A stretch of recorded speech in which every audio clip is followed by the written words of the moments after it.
The Centennial of the City of Toronto was celebrated in 1934. The celebrations included numerous events, exhibitions, and commemorations. Of the most modern relevance is the Toronto's 100 Years Publication Committee, which published Toronto's 100 Years, from which much historical perspective may be found. Organization. Along with the General Centennial Committee, Toronto had at least 16 special committees. They were the Music and Pageantry, Permanent Memorial, Flying, the Toronto's 100 Years Publication, Travel Promotion, Veteran Reunion, Pictures, Religious Services, Stamp Exhibition, Sports, Street Decorations, Flower Show, Song Judging, Public Address, National Groups, and the Drills Corps Display Committee.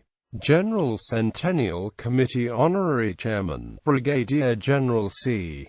H. Mitchell, CBC, MG, DSO, Chairman, J. A. Northey, Director, Lieutenant Colonel H. R. Alley, O.B.E. His Worship William J. Stewart, Mayor of the City of Toronto, J. E. Atkinson, The Toronto Daily Star, H.C. Burleigh, Toronto Convention and Tourist Association, George Brigden, Board of Education, C. L. Burton, Toronto Industrial Commission, Colonel H. S. Cameron, Toronto Transportation Commission, Alderman Ralph C. Day, the Council of the City of Toronto, J. E. Danong, Board of Harbour Commissioners, W. G. Jaffrey, The Globe, Brigadier General C. H. Mitchell, C.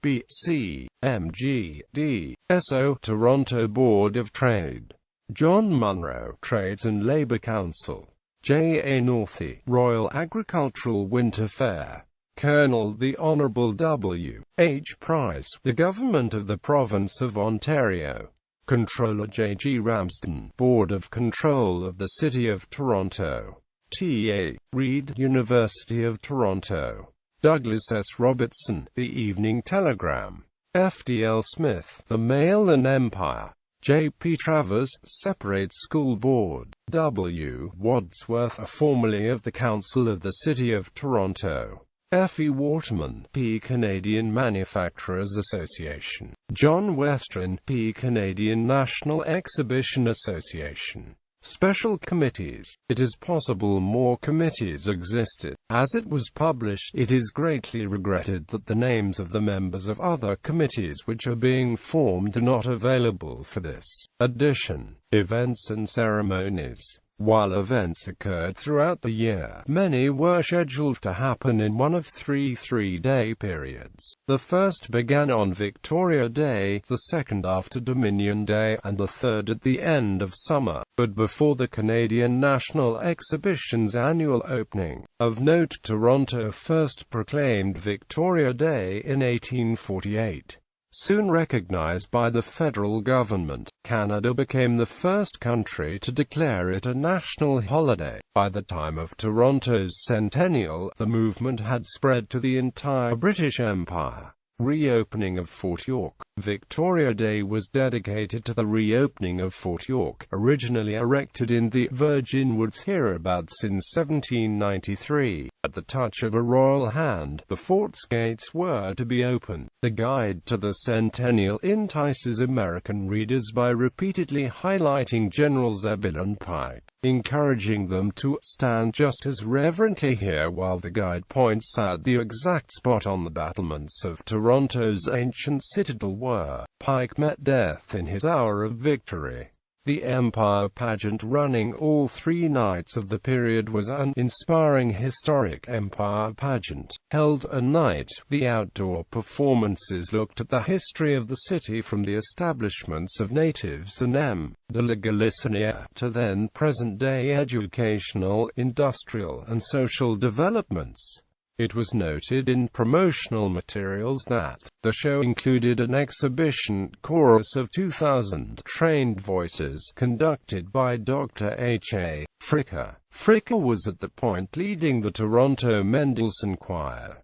promotional materials billed Toronto as the choral capital of America. Also performing was the Toronto Symphony Orchestra under Dr. Ernest Macmillan.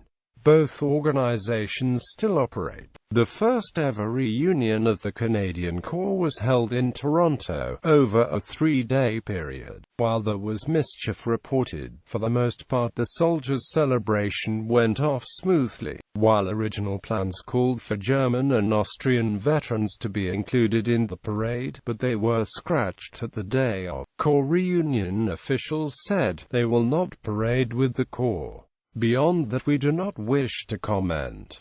During the reunion, after 2 days of hospitalization in Neudeck, East Prussia, President Paul von Hindenburg of Germany died of uremia poisoning on the 2nd of August 1934. Shortly after news of the 86-year-old's passing made Berlin, Chancellor Adolf Hitler was named president by constitutional amendment. By the start of Toronto event for Great War veterans, German Minister of Propaganda Joseph Goebbels was reported to be working on a high-pressure drive to bring Germans in mass to the polls August 19 to vote Adolf Hitler into office as Führer and Right Chancellor. The host city itself was busy dealing with the Ontario hunger marches. Marches were holding meeting in Toronto parks without permits. While the hunger marchers had walked the highways down to the event, they were sent home via capacity-loaded trucks, as ordered by Premier Mitchell Hepburn, to remove them from the city. These marches were so prominent that some children mistook a veteran with a red beret for one.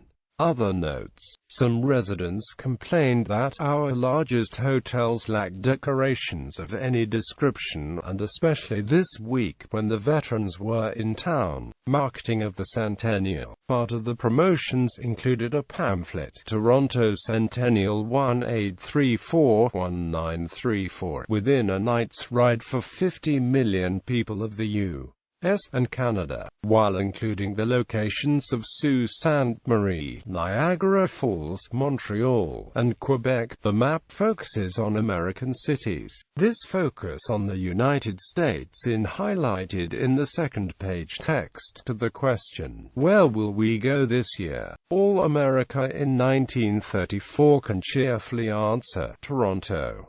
At the time, 50 million people were within an overnight trip from the city. The pamphlet was of a significant gloss and weight, with a full-color cover. At the time, the city's marketing slogan was, "The citizens of the city."